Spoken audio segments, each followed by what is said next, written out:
Welcome to the Department of Emerging Technology in Business and Design. If you'll all gather close around the phonograph and listen carefully, I'll tell you how we're going to have a whole lot of fun. Hi, I'm Michael Bailey Van Kuren, and I am the chair for the Department of Emerging Technology in Business and Design, and I want to welcome you to Miami University. My friend here, Vector, is going to help introduce me and talk about my topic today. Hey, Vector, what is my name? Hey, Vector, what is my name?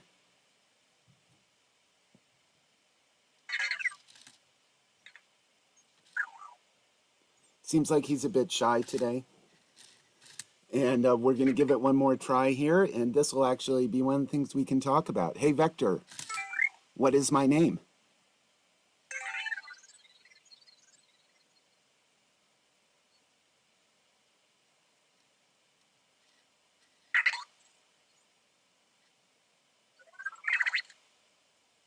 Dr. BBK. That's right. I typically go by Dr. BBK. So, one of the things we're going to talk about today is how the department here is a combination of how you can create experiences for people and user experiences. So what I had just demonstrated is the experience with this small robot. Now, this robot is nothing more than has the same capability as an Amazon Alexa or Google Home. However, with lights and sounds and movement, it can take on a personality and give you a different type of experience around the same thing. So, hey Vector, what is the weather? Hey Vector, what is the weather today? 80 degrees and cloudy.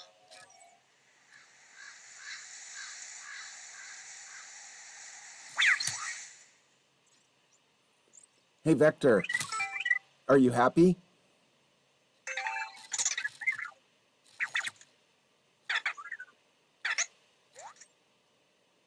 So even though this is a machine, it's emitting emotion and also evoking emotion from the user as well.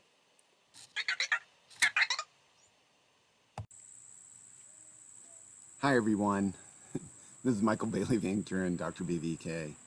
And one of the things that I want to start with first is, just so you know, as chair for the department, I am always here for you to help facilitate your learning experience over the next 4 years at Miami. So whenever you run into a roadblock along the way, please reach out to the department. You will have an advisor assigned from the department for all 4 years, and they should help you.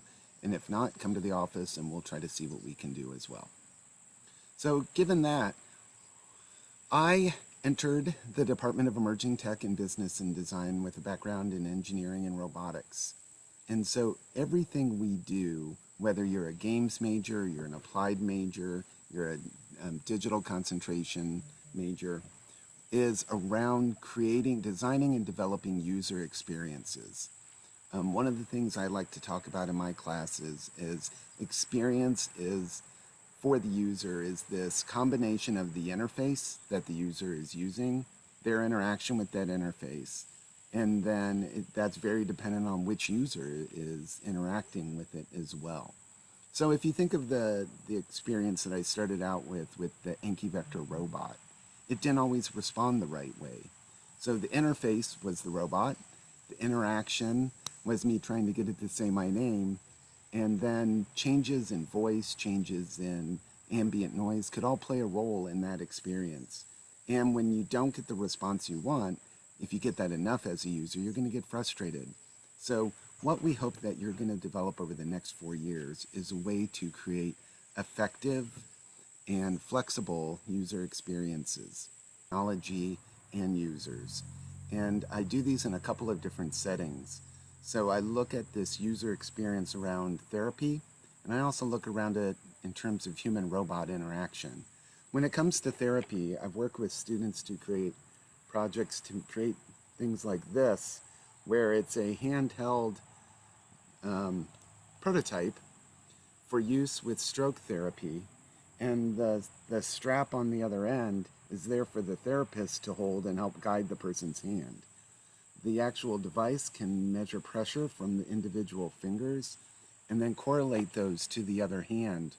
There were two of these devices, one being worn to sense, the other one to create vibrations in the corresponding finger on the other hand. And working across the midline in therapy can often create quicker results. Another example, and the other thing that could be used from the gaming standpoint, is it had a mode where you could turn it into a game controller. So as you use each of your 4 digits on the top of your hand, you might be able to control a different directional arrow that you would typically have on a controller. Another example of this is this board that was created as part of a capstone project. And this was a tabletop interaction for folks with for children with a rare condition, and it's acute flaccid myelitis. And with that, you would help build up their motion and feedback in a physical structure. And with this as well, it had multiple modes. So as you have different users, you might be able to use different attachments. They had a way of velcroing things to the hand if the person did not have grip strength. And if you think of these, they're all different interfaces, but as we design the interface, we also can help guide the interaction.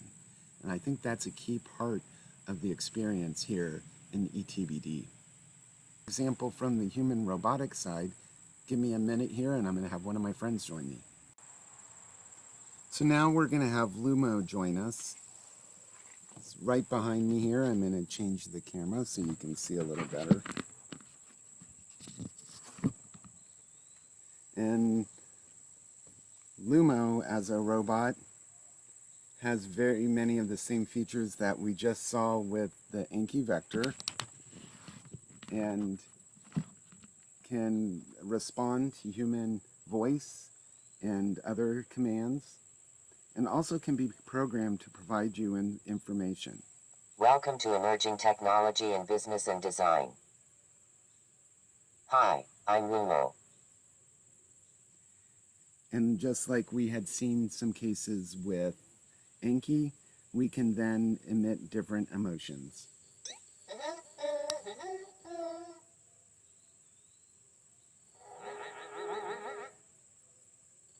Whoa.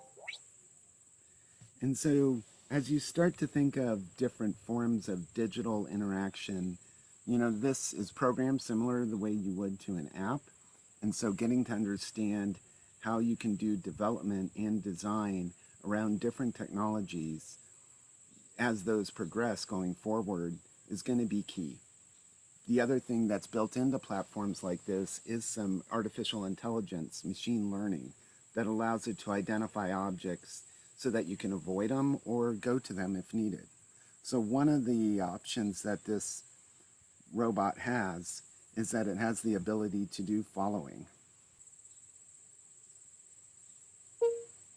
So I've put Lumo into following mode, and he should be able to follow along here. I'm going to try to widen the view here, and hopefully you can see Lumo follow me out into the yard. Now, if there's an obstruction in the way, it will stop it from being able to make that movement. First of all, it's got to identify the person. If you could see the screen, it has a bit of a tracking mechanism on it. This is where we talked about some of the intelligent basis of the applications. And now it should be able to follow me as I progress through the yard.